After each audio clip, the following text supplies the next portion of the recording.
Hello, and welcome back to my channel. I am Cassie Rose, and this is my wonderful guest, Evelyn Pena. Hello. Because everyone loves Evelyn. Today, before we get started, please like and subscribe. Go ahead and click the notification bell so that you can see whenever I upload a video. I really love making them, and I love building this community, so please leave a comment telling me maybe what video you've enjoyed best so far or what you would like to hear in the future. So today, Evelyn, what are we talking about? I'm a mess, and that's okay. Do you relate to that? Oh yeah, yes. Cool. Yes. All the time, I'm a mess, and all the time, it's Literally, okay. I say that every single day. So we're going to talk today about how to be authentically a mess and how to thrive in the midst of that. When you say that to your friends, when you talk to people and claim to be a mess, like what are you saying?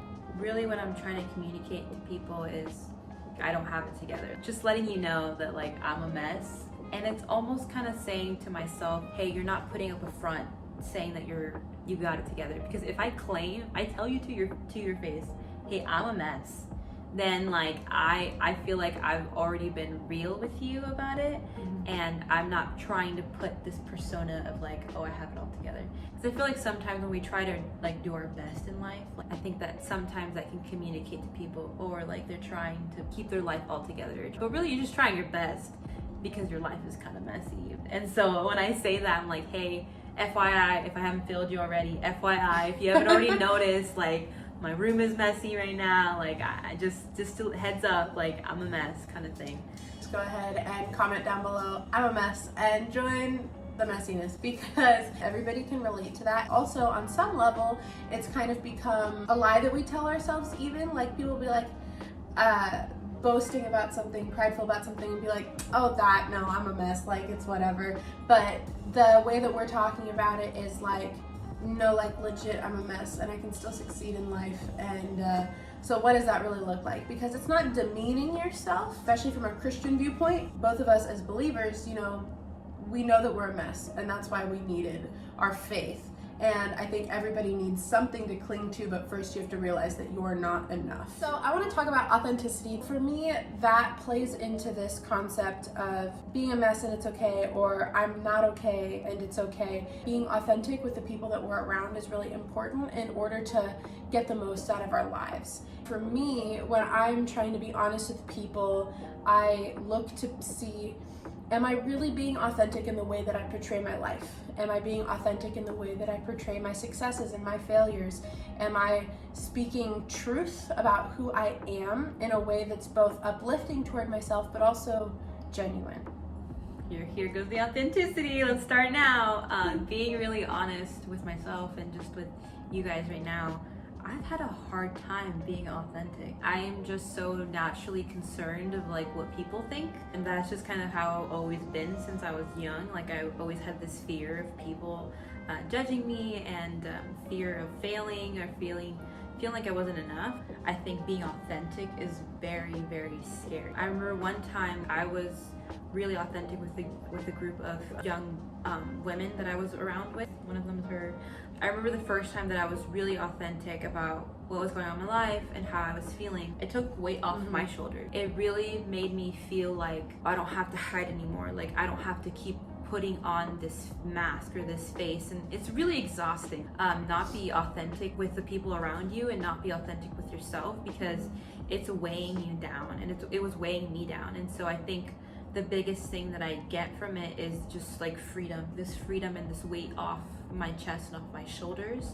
And I think a lot of times what drives me to be authentic is because I'm like, okay, maybe there's somebody else who feels like they need to have it all together. If I'm around people that I feel safe with, or that I feel like could be encouraged by me being real about my life, because I've had those moments where like I've shared something real about my life, and then somebody else is like, oh my gosh, I feel like I can tell you this now, and I'm like, oh my gosh. I was like, wait, what are you gonna tell me? And they're like, I was doing this, I did this and that, and like I'm going through this, and I'm like, oh my gosh, me too. And you just kind of enjoy being a mess together. I had a similar conversation recently with one of my friends. I've been going through a lot over the last few months, and so like she just asked how I was doing. I told her XYZ, all of this stuff has happened to me in the last 4 months. And she was like, I need to tell you some things because that was really brave of you to share that. And I think that that's a really cool thing to realize about when we're honest with where we're at, when we're honest with our failures, our shortcomings, our weaknesses. What you're really doing by being honest with that is empowering someone else to be honest too, because we can never surpass the limits that we put on ourselves by lying. That's really what it is. When we're being inauthentic, we're lying to others and to ourselves about who we are and where we're at in life. Evelyn and I, for the last 4 years, have been adult mentors to younger girls in our youth ministry. I think that there's a lot of humility that comes from being a mentor in someone's life when they really look up to you so much, because it makes you reevaluate every choice that you make on a daily basis. Like in the most intimidating, daunting sort of way, because these girls and even boys will watch us grow up and they'll see the decisions that we make, and we're not that much older than them. Like we're only 4 years older than the girls that are seniors that just graduated.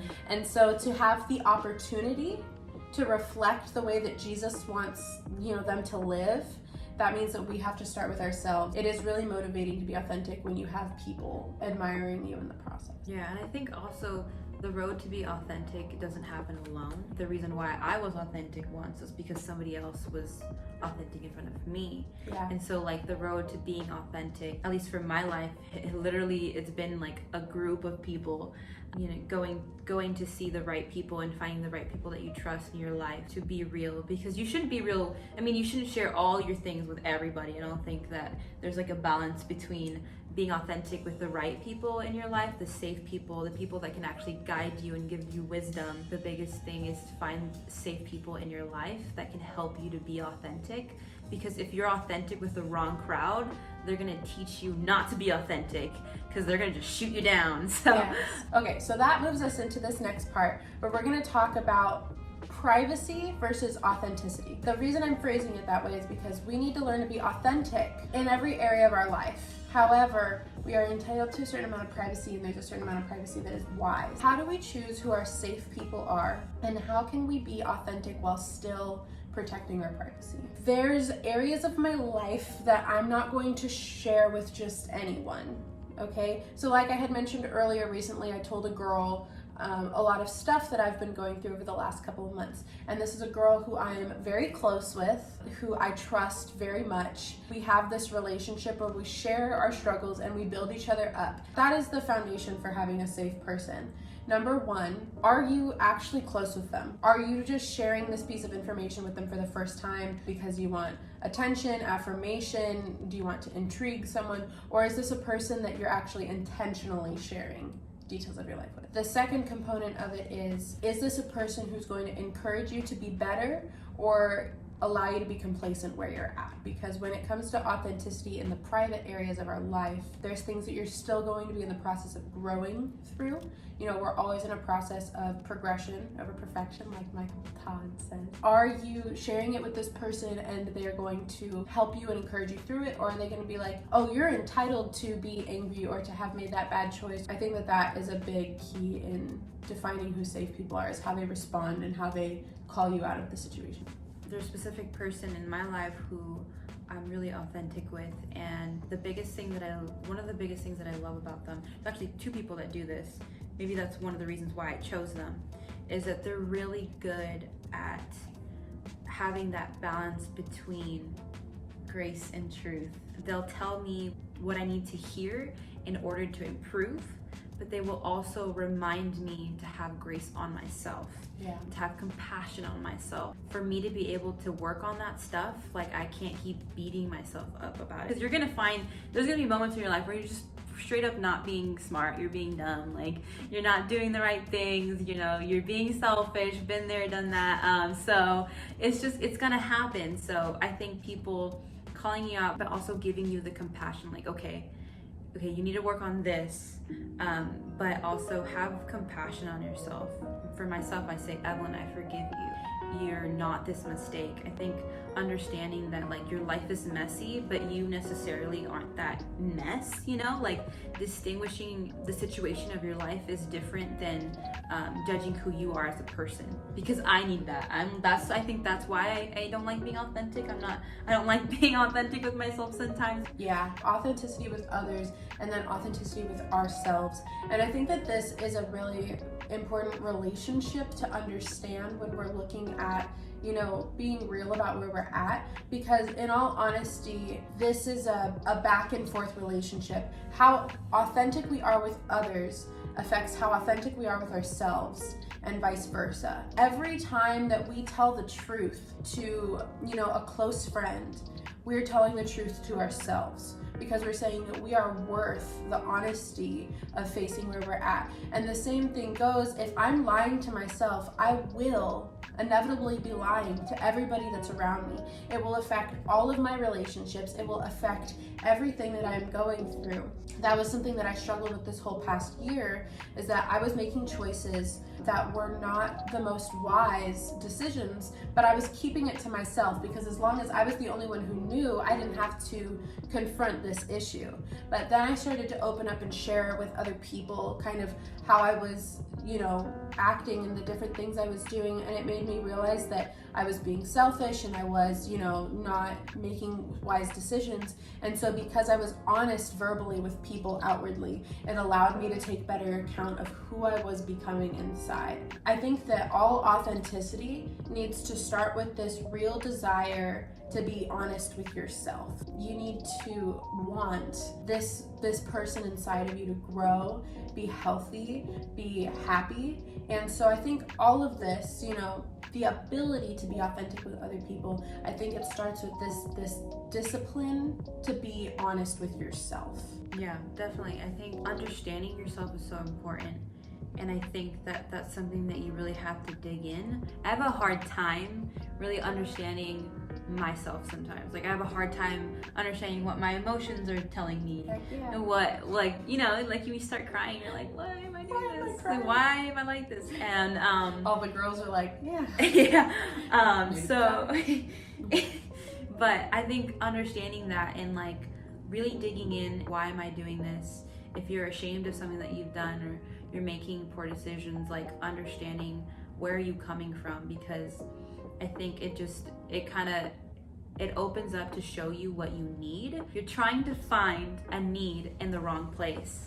And so it's like kind of understanding where you're coming from and like what you need or what you're seeking or what you're missing, and finding out how to get that from the right place. I think that like if you're going through a hard time with a friend, or if you're struggling with like gossip, or you're struggling with all these other like different things, it all comes down to, okay, what am I trying to get out of this? Having a conversation with yourself and being honest with yourself is important to be able to solve that. That's pretty much what we were trying to communicate from this, is just that be honest with yourself and love yourself in order to get to a place where you can be honest and love others.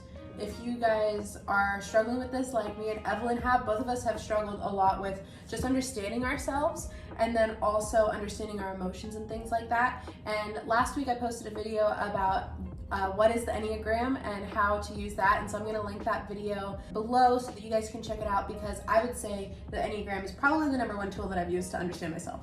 Same.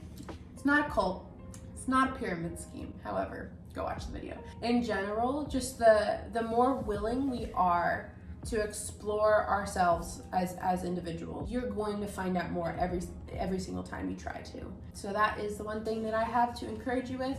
You are awesome. You're wonderful. And tell yourself that, because no matter how big of a mess you are, there's still hope for you, and you still have a life to live. And you know, if you make mistakes, they happen. Think about, okay, where am I at? How can I be honest for the benefit of you? Because you are important. And so being authentic really serves you more than anything else. Well, thank you guys for joining today. Please like and subscribe, and leave a comment down below. Maybe what's one thing that you have a hard time being authentic about or being honest with. My dog is whining, so we shall end the video here, but I can't wait to see you guys on Monday for another singing video. See you guys then. Bye. Charlotte. Oh, we didn't talk about our coffee. I am drinking an almond milk latte. As am I. But mine is decaf. And this is going well. You know who bought me that? Zachariah, Oh, really? her boyfriend. Now we're just talking to camera. Yeah. Step 1 to being authentic. Comment down below what you're scared to be authentic about. I'm scared to drink not enough coffee and too much coffee. You know what? I get that. I get that that's deep. Spiritually? That's deep. Oh my gosh. Ooh, That's a quote. that's a t-shirt. You can put that on anything. You could put that on a mug. Dang. We're brainstorming. Ideas. Yeah. Philosophy.